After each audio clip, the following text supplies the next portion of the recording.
ఇతనికి అయితే వ్యాపారంలో బాగా సంపాదించుకున్నాడు సాయి దయ వల్ల. అప్పుడప్పుడు షిరిడి వెళుతుండేవాడు. అయితే ఇంత సంపాదించుకున్నా కూడా అతనికి దాముకి సంతానం లేదు పాపం. అది ఒక పెద్ద దిగులైపోయింది. నేను బాబా దయ వల్ల ఆర్థికంగా నిలదొక్కున్నాను, వ్యాపారంలో బాగా సంపాదించుకున్నాను, ఇవాళ నేను ఒక లక్షాధికారిగా అభివృద్ధి చెందాను, కానీ సంతానం లేదని చెప్పని బాబాకి చాలాసార్లు విన్నవించుకున్నాడు. సాయి దయ వల్ల వాళ్ళకి ఒక అబ్బాయి పుట్టాడు. ఇక ఎప్పుడైతే అతనికి అబ్బాయి పుట్టాడో ఇక బాబా అంటే చాలా నమ్మకం ఏర్పడిపోయింది. ఆయన దయ వల్ల నేను వ్యాపారంలో సక్సెస్ అయ్యాను, మా అబ్బాయి కూడా పుట్టాడు బాబా అనుగ్రహం వల్ల అని చెప్పని అతను మహాభక్తుడైపోయి షిరిడిలో జరిగేటువంటి ముఖ్యమైనటువంటి కార్యక్రమాలు, పండుగలు కొన్ని ఉన్నాయి బాబా చేసేటువంటివి. అదేమిటయ్యా అంటే దసరా పండుగ చాలా గొప్పగా చేసేవాడు బాబా. ఎంతమంది వచ్చినా భోజనాలు పెట్టించేవాడు. అలాగే శ్రీరామనవమికి ఇటువంటి పండుగలకు కూడా చాలా గొప్పగా అక్కడ జరిపించేవాడు సాయినాథుడు. ఇటువంటి కార్యక్రమాలకి దాము అన్నదానం చేసేవాడు. ఎంతమంది వచ్చినా ఆయనే పెట్టుకునేవాడు. బాబా నాకు ఇవాళ ఆయన దయ వల్ల నమ్ముకోవడం వల్ల నేను ఆర్థికంగా బాగా నిలదొక్కున్నాను, ఇంకా ఇంతకన్నా నాకు కావాల్సిందే ఉంది. అన్నదానం మహాపుణ్యం సాయి సన్నిధిలో బాబా కూడా స్వయంగా చేయటం నేను అనేక సార్లు చూశాను. కాబట్టి ఇటువంటి పండగలకి నేను చేస్తే నాకు కూడా మంచి పుణ్యం వస్తుందని చెప్పని ఈ పండగలకి తప్పకుండా ఆయన షిరిడి వెళ్ళి దాదాపు 4-5 రోజుల ముందే వెళ్ళి ఈ కార్యక్రమాలను ఏర్పాట్లు చేసి ఆ పండగలకి అన్నదానం కూడా బ్రహ్మాండంగా చేసుకునేవాడు.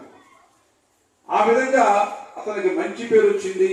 ఇంకా ఈ పండగలకి ద్వారకామాయికి 2 జెండాలు కూడా కట్టేవాడు పైన. అదొక అతనికి ఇంట్రెస్ట్ గా ఉండేది అప్పుడప్పుడు. ఆ విధంగా అన్న ఈ మంచి పేరు తెచ్చుకున్నాడు ఇతను, దాము అన్న. కాబట్టి సాయినాథుడు ఎప్పుడు ఇతను షిరిడి వెళ్ళినా కూడా ఎంతో అభిమానంగా ఆప్యాయంగా పలకరిస్తూ మాట్లాడేవాడు ఇతనితోటి. అంత ప్రేమను సాయినాథుడి దగ్గర పొందడం జరిగింది. అయితే ఒకసారి అతను తన ఊళ్ళో ఉన్నప్పుడు బొంబాయి నుంచి అతనికి ఒక లెటర్ వచ్చింది. ఏమనంటే, మనం వ్యాపారం చేద్దాము, చెరొక 1,00,000 పెడదాం. ఆ వ్యాపారం ఏమిటంటే పత్యాపారం చేద్దాము, ఆ పత్యాపారంలో మిగిలితే చెరసారం తీసుకున్నాము, ఇది మంచి లాభాలు వస్తుంది, మంచి సీజన్ ఇప్పుడు అని చెప్పని వాళ్ళ ఫ్రెండ్ ఈ దాము అన్నాకి లెటర్ రాశాడు. అయితే ఇతను ఆలోచనలో పడ్డాడు, ఏమి చేయాలి? ఆ రోజుల్లో 1,00,000 రూపాయలు పెట్టుబడి అంటే ఇవాళ 1 కోటితో సమానం. చెరొక 1,00,000 అంటే 2 కోట్ల పెట్టుబడి పెట్టాలి.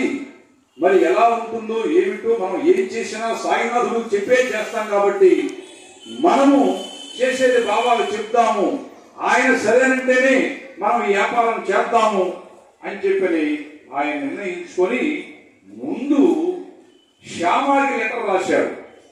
శ్యామ, నేను ఇలా పత్యాపారం చేయబోతున్నాను మా ఫ్రెండ్తో కలిసి, ఇది ఎలా ఉంటుంది, లాభాలు వస్తాయా రావా? నువ్వు వెళ్ళి సాయినాథుడిని సంప్రదించి ఆయన సలహా తీసుకొని మళ్ళీ నాకు లెటర్ రాసి చెప్పు, నేను వ్యాపారం చెయ్యాలా వద్దని నిర్ణయించుకుంటానని చెప్పని ఆ శ్యామకి లెటర్ రాశాడు. శ్యామ ఏం చేశాడు, ఆ లెటర్ అందంగాలోనే బాబాకి దగ్గరికి వెళ్ళాడు. చేతిలో లెటర్ ఉంది. ఏమిటయ్యా ఏదో లెటర్ తీసుకొచ్చావంటే, ఇట్లా దాము రాసేటంటే లెటరు మీ భక్తుడైనటువంటి దాము మీ శిష్యుడు అని చెప్పారంటే, నాకు తెలిసిందిలే, అర్థమైందిలే భయ లెటర్లో ఏముందో, అతను ఏదో వ్యాపారం చేయాలనుకుంటున్నాడు. ఎందుకయ్యా వ్యాపారము? ఆయన చక్కగా ఇవాళ లక్షాధికారిగా బతుకుతున్నాడు, ఎన్నో వ్యాపారాలు చేసి సంపాదించుకున్నాడు.